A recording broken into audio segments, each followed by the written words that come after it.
Hello, કેમ છો? Share બજાર કરો છો? એટલે સેફ રોકાણ કરો છો, ઇક્વિટી કરો છો, ડબ્બો કરો છો, ફ્યુચર એન્ડ ઓપ્શન્સ કરો છો, કે પછી અઠવાડિયાના અંતે જે શોર્ટ આઉટ કરવાનું હોય એવું કંઈ કરો છો? ઓહ, મ્યુચ્યુઅલ ફંડ કરો છો? SIP, SWP, small cap, mid cap, large cap, thematic fund આવું બધું કંઈ કરો છો? કે પછી હા, અમે તો બસ પેલું કંઈ એવું કંઈ ખાસ કરતા નથી, ઇસ્યુ ભરતા હોઈએ છીએ, બીજું કંઈ ખાસ કરતા નથી. એટલે શેર બજાર કરવા માટે રૂપિયા તો જોઈએ કે નહીં? બે તું શેર બજાર નહીં કરતો? હાય હાય, મની કંટ્રોલ એપ્લિકેશન નથી, અપસ્ટોક નથી, ગ્રોથ નથી, તો કરીશું તું જીવનમાં? રૂપિયાવાળા જલ્દી થવું હોય તો શેર બજાર કરવું જ પડે. હું તને શીખવાડું છું આ ચાર્ટ એનાલિસિસ કઈ રીતે કરવાનું. હું તને શીખવાડું જો કે લોટ એટલે શું, ઓકે, કયો લોટ લેવો, કેટલા લોટ લેવા. બે થોડાક રૂપિયા હોય તો ચાલી જાય. પહેલાં એવું હતું કે તમારે રોકાણ કરવું હોય તો વધારે રૂપિયા જોઈએ. સો welcome to the world of share બજાર. ઓ, પાછું અંગ્રેજીમાં તમે એને સ્ટોક માર્કેટ કહો. અમુક પાછા એટલા હોશિયાર હોય કે આજે જે કરવાનું હોય એનું એનાલિસિસ રાતથી ચાલુ કરી દે. કેમ? તો પાછું એવું કે એ લોકો કે યુએસ માર્કેટ, ઓઇલ, ક્રૂડ બધું ઇફેક્ટ કરે આના માટે. એટલે પાછું હોંગકોંગનું હેંગસેંગ બી જોવે, તાઇપે બી જોવે, નેસ્ડેક બી જોવે. એટલે ખબર નહીં પડતી તારે રમવાનું છે બીએસસીની અંદર, એનએસસીની અંદર. આ બધું એનાલિસિસ શું કામ કરતા હશો? પાછું નવું આવ્યું છે, ચેનલો ચાલે છે ટેલિગ્રામ ઉપર, ટિપ્સ મળે. અમુક સોફ્ટવેર પણ આવે, અમુક લોકો પણ એવા છે કે જે તમને તમારો પોર્ટફોલિયો મેનેજ કરી આપે. અથવા શ્યોર તમે આટલા રૂપિયા આપો, આટલા ટાઈમમાં આટલા ફાઇનલ. અમુક લોકો પાછા એવું કે સટોડિયાએ ટીપ આપી દે. આ માત્ર ને માત્ર એક જ વસ્તુ છે શેર બજાર, ઝડપી રૂપિયાવાળા કેમ થવું. અને મારું એવું માનવું છે કે રૂપિયાવાળા તો માત્ર નસીબથી જ થવાય છે. તમારી પાસે ગમે તેટલી બુદ્ધિ હોય, તમે ગમે તેટલા મહેનતુ હોવ, પણ કુદરતે જે જમા પાસું એની પાસે રાખ્યું છે લક્ષ્મીજીનું, એ એની પાસે જ રાખ્યું છે. સો મારું એવું માનવું છે કે રૂપિયાવાળા, લક્ષ્મીવાળા, ધન કુબેર, જાહો જલાલી ભોગવવાની હોય એટલા બધા રૂપિયા, રૂપિયા ક્યાં ગોઠવવા, કોને આપવા કંઈ ખબર નથી, એટલા બધા રૂપિયા છે. ખબર નહીં કઈ કઈ જગ્યાએ કેટલું કેટલું ઇન્વેસ્ટમેન્ટ કરીને ગયા છે લોકો, અને એ ડાયરેક્ટ પોર્ટફોલિયો તમને મળે છે. સો આ બધી વસ્તુ માટે એક જ પરિબળ જવાબદાર છે, અને એ છે નસીબ. સો welcome to the world of Karma and Fortune. અને મારી આગામી સિરીઝની અંદર શેર બજારને લગતા તમામ મુદ્દાઓ હું આવરી લેવાનો છું.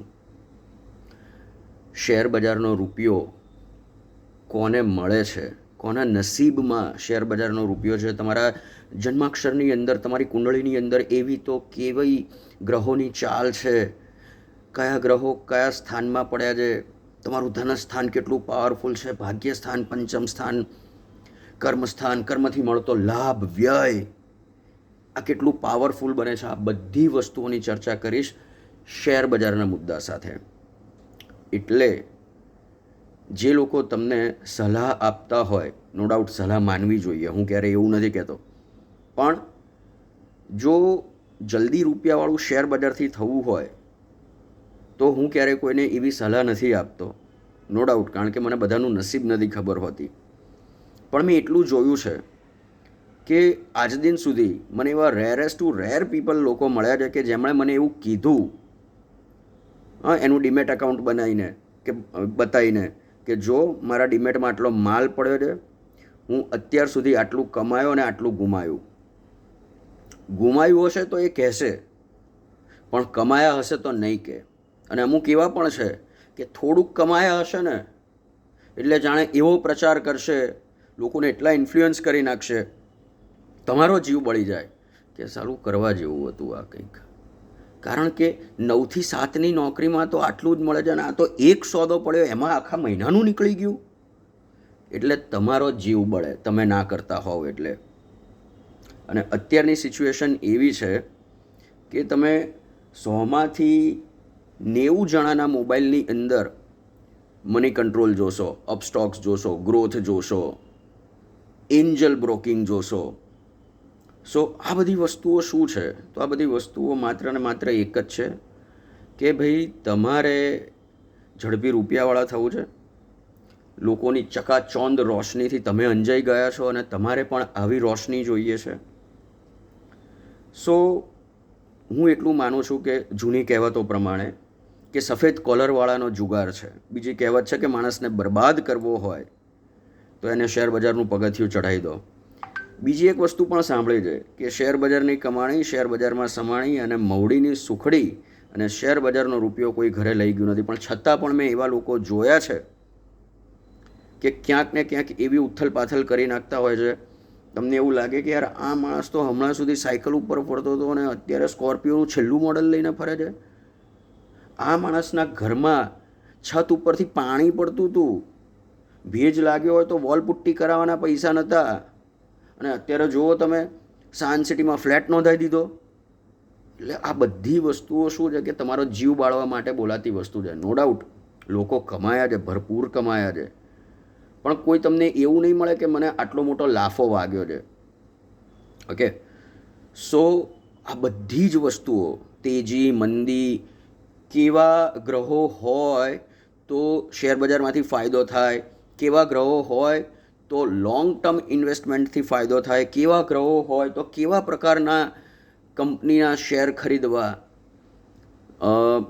મારે ઇન્ફ્રાસ્ટ્રક્ચર તરફ જવું, કન્સ્ટ્રક્શનના શેર લેવા, લોઢું છે, લોખંડ છે, આયર્ન છે, સ્ટીલ છે, આ બધી વસ્તુઓના મારે શેર લેવા, ખાણીપીણીને એને લગતા શેર લેવા, બેવરેજીસને લગતા શેર લેવા, ગાર્મેન્ટ ઇન્ડસ્ટ્રી પકડવી, બેંક કરવું, શું કરવું, એસઆઈપી કરવું તો કેવા પ્રકારની એસઆઈપી એટલે કે કેવા પ્રકારના મ્યુચ્યુઅલ ફંડની અંદર રોકાણ કરવું, આ બધા મુદ્દાઓ હું કવર કરવાનો છું. આની સાથે સાથે સૌથી અગત્યના મુદ્દાઓની અંદર જેમના થકી તમે ઇન્ફ્લુઅન્સ થયા, જેમના થકી માર્કેટમાં ઉથલ પાથલ થઈ, જેમના થકી અમે સાંભળેલું છે કે કાંકરિયા ઉભરાતું હતું. ઓકે, સો આ બધી વસ્તુઓ માટે હર્ષદ મહેતા, કેતન પારેખ, ધીરુભાઈ અંબાણી, આવા ધુરંધરોની કુંડળીનું પણ એનાલિસિસ કરીશું. સો stay tune with Karma and Fortune. મહેરબાની કરીને સાવચેતીથી એનાલિસિસ કરીને, કોઈનું સાંભળીને નહીં, પોતાની બુદ્ધિ જેટલી પણ દોડતી હોય અથવા ના દોડતી હોય તો કોઈ સારા અને સાચા વ્યક્તિની સલાહ લઈને શેરબજારનું પગથિયું ચડજો. હું પણ એવી આશા રાખું છું કે તમે લોકો ઝડપી રૂપિયાવાળા થાવ, પણ હા, કોઈને ગેરમાર્ગે ના દોરતા. કારણ કે તમારી આપેલી સલાહ, તમે સાચા ભાવથી સલાહ આપી હશે, પણ તમારી સલાહ એને કેટલી કારગર સાબિત નીવડી, એના નસીબમાં એ શેર બજારનો રૂપિયો બોલે છે કે નહીં, એ તમને નથી ખબર. સો કર્મા એન્ડ ફોર્ચ્યુન સાથે જોડાયેલા રહો. આગામી સિરીઝની અંદર હું માત્ર ને માત્ર આ જ મુદ્દાઓ ઉપર વિડીયો બનાવવાનો છું અને તમારી સમક્ષ રજૂ કરવાનો છું. અમુક રીલ પણ બનાવીશ, અમુક લાંબા સમયના પણ વિડીયો હું કવર કરવાનો છું. સો મહેરબાની કરીને રૂપિયા ગમે તેટલા પડ્યા હોય, સેફ ઇન્વેસ્ટમેન્ટ કરજો. મહેરબાની કરીને જલ્દી રૂપિયાવાળા થવા માટે માત્ર ને માત્ર નસીબ જોઈએ. હા, અમુક લોકો કહેશે નસીબ જેવું કંઈ ના હોય, રિસ્ક ફેક્ટર ઉઠાવવું પડે, તમારે રિસ્ક લેવું પડે. ભાઈ બધી વાત બરાબર છે, પણ પહેલાં જે જરૂરિયાત હોય એ વસ્તુ પૂરી કરો એ રૂપિયાથી, અને પછી જો વધે છે તો સેફ ઇન્વેસ્ટમેન્ટ કરો. Okay, stay tune with Karma and Fortune. Lakshmiji, Shri Hari Vishnuji, તમારા ઈષ્ટદેવ, શેર બજારને લગતા જે પણ દેવો છે, કુબેર મહારાજ, આ બધા તમને સાચવે, તમારા રૂપિયાને, તમારી લક્ષ્મીને, તમારી સંપત્તિને સાચવે. અને હું એવા વિશેષ માંગી રહ્યો છું કે આપ સૌ જલ્દી રૂપિયાવાળા થાઓ. સો જોડાયેલા રહો કર્મા એન્ડ ફોર્ચ્યુન સાથે. જય જગન્નાથ, જય શ્રી કૃષ્ણ, હર હર મહાદેવ, જય શ્રી રામ.